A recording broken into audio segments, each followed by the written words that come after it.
السلام عليكم، كيف حالكم؟ ان شاء الله طيبين. مقطع اليوم غريب، بنوريكم اكلات غريبه لازم تجربوها اذا جيتم امستردام. خلوكم معنا. وطبعا نقطه البدايه دائما وابدا هي ساحه الدام، هذه هي الساحه المشهوره في امستردام. هنا نقطه انطلاق لاي مشوار بيكون في امستردام. واول مكان بنروحه محل يبيع الحلاوه الطحينيه، بس بايش؟ جميع النكهات اللي ممكن تخطر على بالك.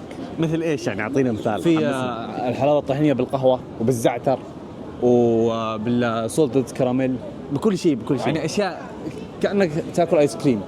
فتعالوا نروح نجرب الحين اول مكان، وهذا هو المحل. اخيرا وصلنا. وين شادي؟ طبعا قبل لا تدخل اول شيء ضيفوك يخلوك تجرب، يحمسوك. السلام عليكم. ازيك يا شادي؟ اخبارك؟ الحمد لله بخير. اخبارك؟ خير. هذا المكان فيه اشياء جديده يا شادي ولا لا؟ Yes sir. ما شاء الله شغال شادي ولا يوقف بيع، ما شاء الله. White chocolate sugar free guys. حلوين. Zata sugar free سنيور. واحد اثنين. شوفوا الانواع، شوفوا كم نوع موجود. Berries. شوفوا كيف ما شاء الله عندهم كل الانواع. هذه بالتوت حلاوه طحينيه بالتوت البري. هذه عندك بالبندق، عندك كل الانواع. هذه بالقرفه، هذه احسها حلوه. فالحين بنجرب كذا كم من نوع. تعالوا نجرب قبل يجي شادي. والله جيد. وطبعا لما تشتري يعني تصلح كمان الهدايا. هذه البوكسات تبعهم والله ما شاء الله صراحه شيء مرتب. وكمان اليوم عندهم شيء جديد اللي هو تركيش كوفي. هذه بس عشاننا يا شادي ولا للكل؟ عشانكم كمان. هذا شيء جديد عندهم، القهوه الشاي التركي. القهوه التركيه. نبدا بالقهوه التركيه. ها يلا العب يا شادي. تسلم. مثلا والله القهوه التركيه مضبوطه اكثر من مادو. اشرب قهوه تركيه في مادو مش مضبوطه. هنا شيء جيد والله. يلا يا شادي عرفنا على الاشياء الحين وقل لنا ايش بتخلينا نجرب. اعطينا اشياء غريبه، اغرب شيء. let's go. شباب عمركم شفتوا دارك شوكليت sugar free بدون سكر بالحلاوه الطحينيه؟ بالحلاوه الطحينيه just سمسم and dark chocolate sugar free. You have to try it. هذه اللي هي بالدارك شوكليت. توصيات شادي اول واحده. والله جيده. والله شيء صح؟ والله رهيبه هذه. طبعا يا شباب زي ما انتم عارفين هذا جديده بيكان وايت شوكليت. هذا ايش؟ بيكان وايت شوكليت. طبعا البيكان اللي انا بقول يا شباب مش بيكان اللي هو عين الجمل كده اللوز. هذه اللي بعين الجمل صح؟ يس. جرب يا علي. واو. والله حلوه. You have guys to give your honest review ها؟ اكيد. كل شيء والله اذا ما عجبني بسلم. شوف انا اصلا من محبين الحلاوه الطحينيه شباب. لكن اليوم لما اعطيتني صوت الكراميل قلت لك انا ما عجبتني. يس بس يمكن تعجب الناس اللي يحبوا صوت الكراميل. صح. So شباب our best seller طبعا salted caramel. هذه صلصه كراميل يا شباب. Let's go. والله حرام عليك. حرام عليك. والله حرام عليك. اخي علي اخي علي. هذه الاكثر مبيعا عندهم. يعني حرفيا لما تجي ببالك اقول لك يعني مثلا لو قلت لك صودا كراميل مع طحينيه بتتوقع في شيء طعمه اكثر من الثاني. بس حرفيا طعمه 50-50، تطعم الطحينيه وتطعم الصودا الكراميل. وفي ملح كراميل يعني في جود بالانس يا شباب. طبعا فيها ورد يا شباب، ورد بالقرفه زي ما انتم شايفين، ورد وقرفه. انا هديك تجربه من تحت عشان تعرف الشباب يعرفوا، الناس تعرف كمان ان النكهه جوه وبره. اوكي. مش بره بس. هذه ايش؟ انت قول لي. ورد وقرفه. هذه اغرب شيء موجود في المحل بالورد والقرفه. فالحين بطعم، انا ما احس اني بطعم ورد وقرفه بس نجرب. والله صراحه شيء انا ما بحلف وما بقول صراحه بس رهيب والله رهيب. طعم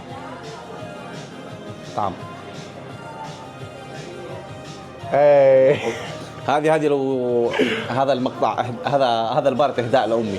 هذه احس ما بتعجبك. انا لو جاي السعوديه بجيب لك من هذه. الورد بتنتهي لها كده ورد يا ورد. اكيد مع الورد. الفكره بالطحينيه بعد تشيلي شطه. اوف شباب حد ضايقكم تجيب له في عيد ميلاده حلاوه بالشطه. طحينيه بشطه. يس. هذا يحب الشطه عشان كذا قلب الكاميرا والحين جاي كل بالشطه. يلا. الحلو انه مش سبايسي مره. يس and then wait for the after taste يعني استنى المفاجأة الكبرى. بتيجي في النهاية. وخلصنا اول مكان وصراحه كان التقييم 10 من 10. وطبعا بعد كل ما نخلص من كل تجربه او مطعم بنحط لكم اسمه على طول هنا في النص. فكل اللي عليك انك تكتبه في جوجل ماب بس ويوديك عليه على طول. بس لازم تكون بهولندا طبعا. اكيد. تعالوا المكان الثاني الحين. المكان الثاني حصلناه في التيك توك، يبيع الفراوله مغلفه باشكال مختلفه، يعني في بالوايت شوكليت، في نفس اللي بعصير تايم. فالحين رايحين نجرب، تعالوا معنا. هذا هو المكان. طبعا مشينا تقريبا ربع ساعه من ساحه الدام. طبعا اخترنا 3 انواع مختلفه، عندهم انواع كثيره بس اخترت احلى اشكال.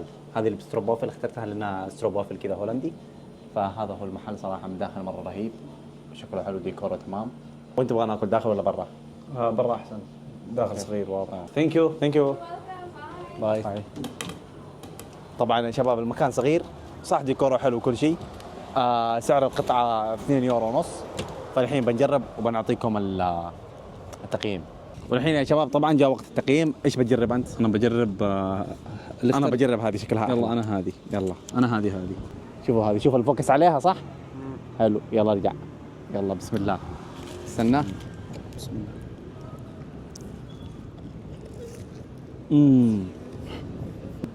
والله صراحة شيء خيالي، والله مرة رهيبة رهيبة رهيبة. أنا عجبتني صراحة، تقييمي لهذه 10 من 10. أجرب هذه. خلصنا المكان الثاني، بصراحه كان حلو لكن سعره الصراحه ما يستاهل. وهذا هو اسم المكان. والحين تعالوا على المكان الثالث. يلا. وهذا هو المكان الثالث. بيرو كيف يا علي؟ ويلكم. طبعا هذا يبيع أشياء غريبة جدا. يا علاء إيش يبيع هذا؟ يبيع كرواسون بالكوكيز، يبيع ايس كريم كمان بالكوكيز، لذيذ. طبعا اعرفكم على علاء، دليل سياحي مشهور في امستردام. ما يطلع معك الا اذا انت مشهور او بتدفع. استنى، وقبل فترة انسرق، أكيد تتذكروا محل سرقة معاهم. فهذا المكان يبيع، هذا أغرب شيء في أمستردام صراحة. يبيع كوكيز مع ايس كريم، يبيع ايس كريم مع كوكيز. يفتحها ايس كريم مع كوكيز. فوق الكوكيز مع ايس كريم. فتعالوا الحين نطلب ونشوف كيف. وهذا هو أول طلب لنا يا شباب، اللي هو الكوكيز مع الكرواسون ميكس. هنا سعره 5 يورو فاصلة 75. والطلب الثاني بيكون ايس كريم مع الكرواسون، مش مع الكوكيز، مع الكرواسون. فبنصورها الحين. وهذا هو الايس كريم مع الكرواسون. Is it vanilla, right? Yeah, this is vanilla. Yeah. Quincy. That's it. Thank you. وهذه الاشياء الطلب خلاص الاخير. صراحه هذا اغرب شيء، للحين انا مش عارف كيف باكله صراحه. انا عارف الصراحه. اكيد عارف هذا الشيء بالضبط. ارفع له فوق. ايوه. وهذا هو الطلب. صراحه شيء غريب مره. انا في طريقه في بالي كيف اكله. كيف؟ بس يلا بجرب. اول شيء يلا خلاص كذا ها والله كذا. يلا وانا كذا. يلا بسم الله. والله صعب. يلا بسم الله. ميكس قوي. والله ميكس رهيب. يا لا تروح. بعد تجربة تعلمت كيف تاكل. تاخذ كذا القسم اللي فوق، تسوي كذا،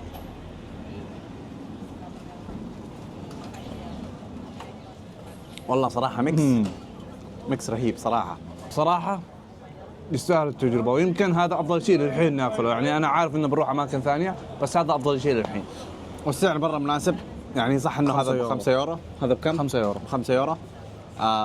التقييم كم؟ انا 10. انا 9. 10 حرام والله 9. 10 يلا.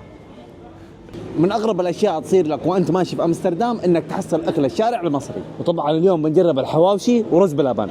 تعالوا معنا. وهذا هو المكان الثالث او الرابع؟ الرابع صح. وهذا هو المكان الرابع، حواوشي بويرون. هذه هي الحواوشي اللي ما يعرفها، اكله مصريه مشهوره وعنده رز باللبن. هذا هو المطعم. نحن جربنا المطعم من قبل وصورناه، بس بما اننا عند الاكلات الغريبه صراحه الحواوشي كان من الاشياء الغريبه اللي جربناها في حياتنا كلها، فليش لا ما نحطها في هذا المقطع. كذا يكون جهز طلبنا. الحين معانا حواوشي اللحم، حواوشي دجاج، رز بلبن وام علي طبعا باذنجان. ام علي نزلت خصيص اخر واحده في المحل، سولد اوت. هذه جراند ما صوص.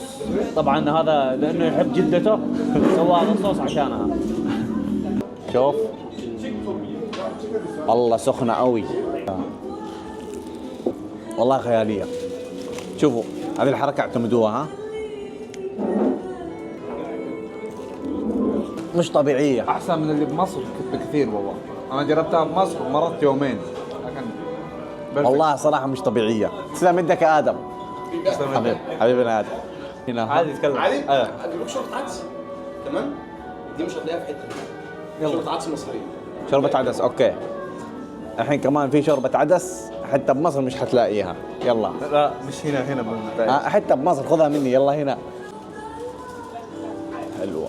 هذه شوربه عدس مصريه مش حتحصلها في امستردام. انا قلت في مصر لا تحصلها في مصر بس مش حتحصلها في امستردام. مع الخبز وشويه بهارات. استنى العب.